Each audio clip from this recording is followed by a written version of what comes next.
The Roman Empire, a beacon of civilization, law, and order. Yet, within its marble palaces, behind its impenetrable legions, there lay a darkness that occasionally consumed even its most powerful figures, its emperors. History often paints them as mighty rulers, strategists, and builders. But some descended into madness. Their reigns were not just tyrannical, but bizarre, cruel, and utterly unfathomable. These are the rulers who remind us that absolute power truly corrupts absolutely. Welcome to Roman Legacy. Today, we delve into the darkest chapters of imperial Rome. We uncover the stories of three emperors whose reigns were so shocking, so utterly insane, that they defied belief. And our number one pick? Well, you simply won't believe what he did.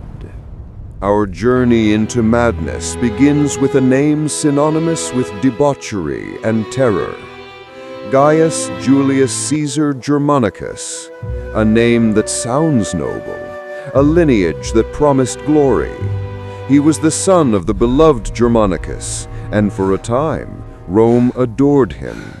Nicknamed Caligula, or Little Boots, by the soldiers as a child, he ascended to power in 37 AD, hailed as a benevolent new ruler after the dark reign of Tiberius. The people rejoiced. They had no idea the horror that awaited them. His first few months were promising. He ended treason trials, distributed money, and brought back exiled citizens. But then a severe illness struck him. When he recovered, it was said, he was no longer the same man. The Little Boots had become a monster. Caligula's madness manifested in extravagant cruelty and megalomania. He began to demand worship as a living god, erecting statues of himself and connecting his palace directly to the temple of Castor and Pollux, turning it into a vestibule for his own divine residence. His cruelty was legendary. He forced parents to watch the executions of their sons. He supposedly ordered spectators at gladiatorial games to be thrown into the arena to be eaten by beasts simply because he was bored or because there were no criminals available. At banquets, he would order guests to be tortured or executed, laughing as he watched. But perhaps the most infamous tale, showcasing his utter contempt for the Roman Senate, involved his beloved horse, Incitatus. Caligula reportedly lavished Incitatus with a marble stable, an ivory manger, a jeweled collar, and even purple blankets, a color reserved for emperors.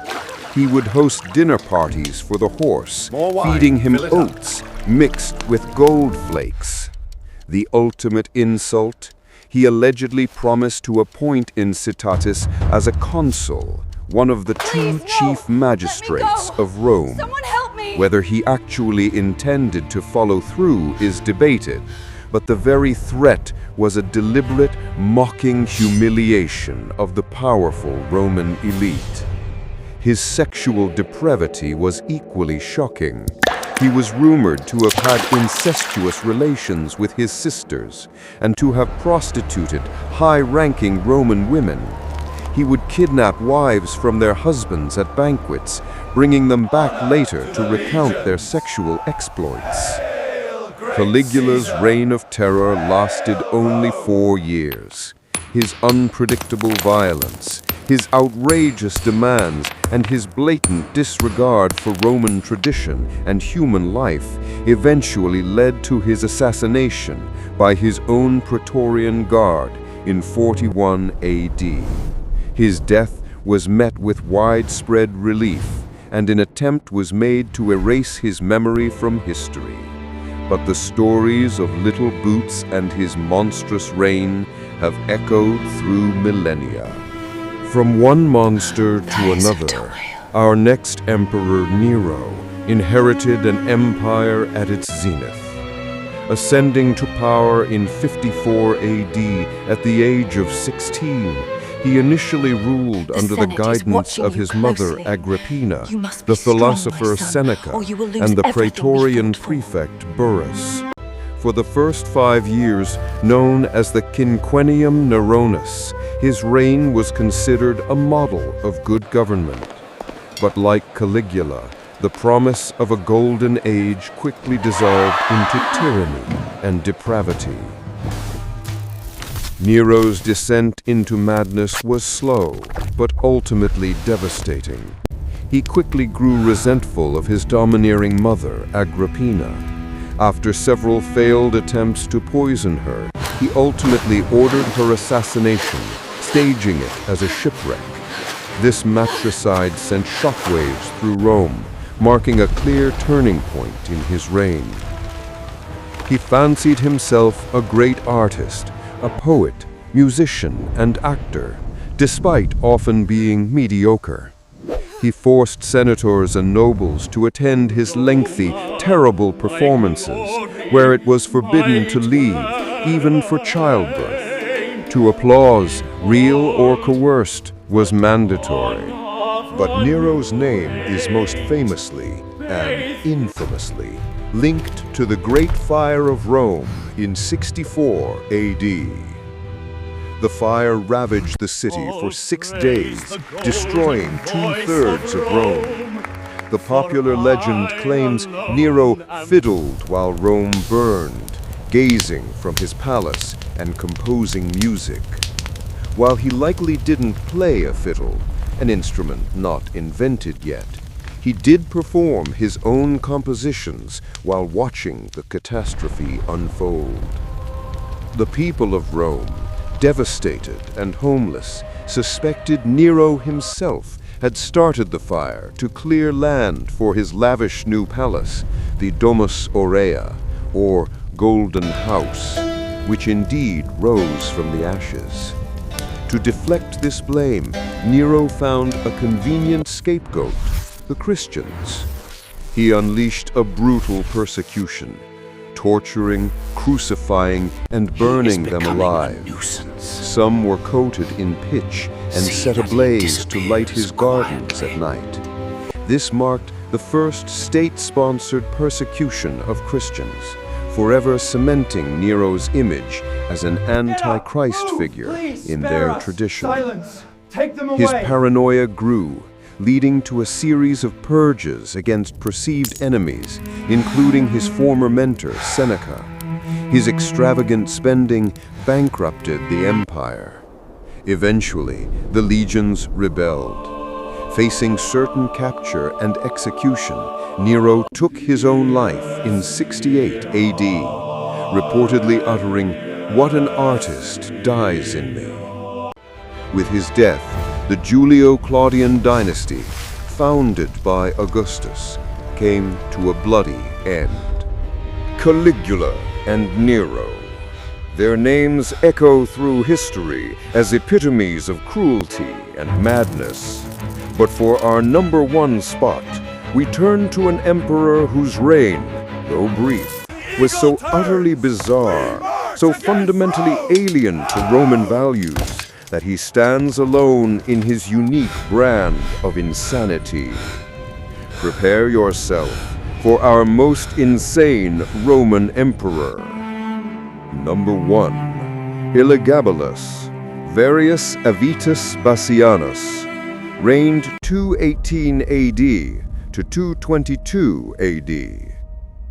In 218 AD, a 14-year-old Syrian priest of the sun god Elagabal made his way to Rome. His name was Varius Avitus Bassianus, but history knows him as Elagabalus. He was a cousin of the Emperor Caracalla and through cunning manipulation by his grandmother Julia Maesa, he was proclaimed emperor by the legions. Rome had seen young emperors before, but none like him. Elagabalus's reign was a whirlwind of religious, sexual, and social upheaval that utterly shocked the traditional Roman elite. His primary goal was not to rule Rome, but to impose the worship of his sun god, Elagabal, as the supreme deity of the Roman pantheon. He brought the sacred black stone, a meteor, representing Elagabal, from Syria to Rome, placing it above Jupiter in the most revered temples. He even forced Roman senators to participate in his ecstatic, foreign rituals. This was an unprecedented insult to Roman religious tradition, which revered the old gods and integrated foreign cults, but never placed one above Jupiter. But Elagabalus's personal life was even more scandalous. He openly identified as a woman, or as some historians suggest, transgender. Ancient sources claim he offered vast sums of money to any physician who could give him female genitalia. He dressed exclusively in flamboyant silk robes, wore heavy makeup, and rejected traditional male Roman attire. He married a Vestal virgin, a priestess vowed to chastity, then divorced her. Then he married a former slave and chariot driver named Hierocles, whom he loved dearly and reportedly considered his husband. He even married a male athlete named Zoticus in a lavish public ceremony. His sexual behavior defied all Roman norms. He reportedly prostituted himself in taverns and even in the imperial palace, dressed as a woman. He filled the palace with actors, dancers, and charioteers, engaging in constant orgies and debauchery. He was often seen driving chariots naked through the palace, throwing gold and precious jewels into crowds. His extravagance was legendary. He served banquets where guests received live lions and leopards as gifts. He would release snakes into the Colosseum during gladiator fights, causing panic for his amusement. He once filled an entire swimming pool with wine instead of water. The Roman elite, who valued stoicism, masculinity, and tradition, were utterly repulsed. They viewed him as a foreign, effeminate, and blasphemous abomination. His grandmother, Julia Maesa, who had put him on the throne, eventually realized he was destroying the dynasty. After just 4 years, in 222 AD, the Praetorian Guard, fed up with his outrageous behavior and religious zealotry, assassinated Elagabalus along with his mother. His body was dragged through the streets of Rome, mutilated, and finally thrown into the Tiber River. The memory of Elagabalus was thoroughly condemned, his religious reforms reversed, and his name was erased from official records, a practice known as damnatio memoriae. Caligula, Nero, Elagabalus, 3 names that represent the darkest side of absolute power. Their reigns, though brief in the grand tapestry of Roman history, serve as chilling reminders. These emperors were not just bad rulers. They were symptoms of an empire that occasionally lost its moral compass, where unchecked power twisted the minds of even those meant to lead. The stories of Rome's insane emperors teach us about the fragility of power, the corrupting influence of unchecked authority, and the ultimate price paid when a leader's madness becomes the law of the land. Which Roman emperor do you think was the most insane? Share your thoughts and theories in the comments below. If you want to uncover more forgotten histories and chilling legacies, subscribe to Roman Legacy. Thank you for watching. If you love history, legends, and great mysteries, hit that subscribe button and join our journey into the past.